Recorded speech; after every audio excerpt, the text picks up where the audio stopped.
MiCa is a regulatory framework for cryptocurrency that recently passed in the European Union. Now, this legislation is extremely controversial, as there are some who are against the idea of any regulation.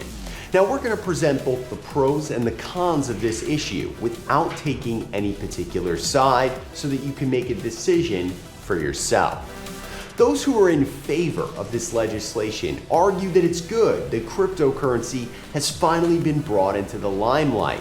This allows for businesses to invest in the region, as now there's a stable regulatory environment. According to this view, any first regulation is good because it takes cryptocurrency out of this vague gray area that nobody knows if it's criminal or not. Others criticize any regulation because they argue that the primary purpose of cryptocurrency and blockchain is to defy and resist a centralized authority. So how can a centralized entity make sure that we are properly defying and resisting its own authority? This was made clear from the very birth of Bitcoin as a result of the Federal Reserve inflation from the 2008 financial crisis. We do not have a view on this issue and will present an objective overview of the facts. The MiCa laws define what a cryptocurrency is. Quote, the Commission defined crypto asset as a digital representation of value or rights which may be transferred and stored electronically using distributed ledger technology or similar technology. Interestingly, this legislation carves out exemptions for DeFi and NFTs.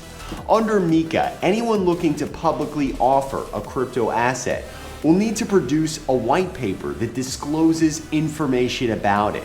This will include information about the issuer or the entity looking to admit it to trading, what they will do with the capital raised, what rights or obligations are attached to the asset, and what technology is underlying it. They will also need to be upfront about possible risks to investing. Sam Tyfield, a M&A lawyer, said to Decrypt, quote, the amount of information and data required to do so is materially beyond current market practice for white papers and a significant challenge for most potential issuers of crypto assets or tokens. Some critics of MiCa say that it forces blockchain Web3 developers to hire more lawyers just to launch, which only allows larger firms to dominate more. Some areas are trying to speed up applications and make it easier to comply. France's Financial Markets Authority welcomed the approval of MiCa and outlined how French regulation will proceed during the transitory period over the next 18 months. In conclusion, MiCa has some pros as well as some cons.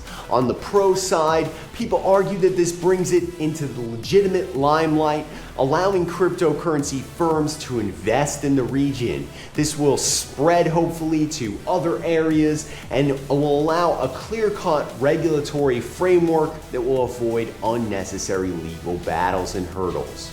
On the other hand, there are some who argue that all cryptocurrency regulation is bad and that cryptocurrency is essentially free speech, as it's words that I'm encrypting that only have subjective value. Which group is right? Well, that's not for me to decide, and only time will tell.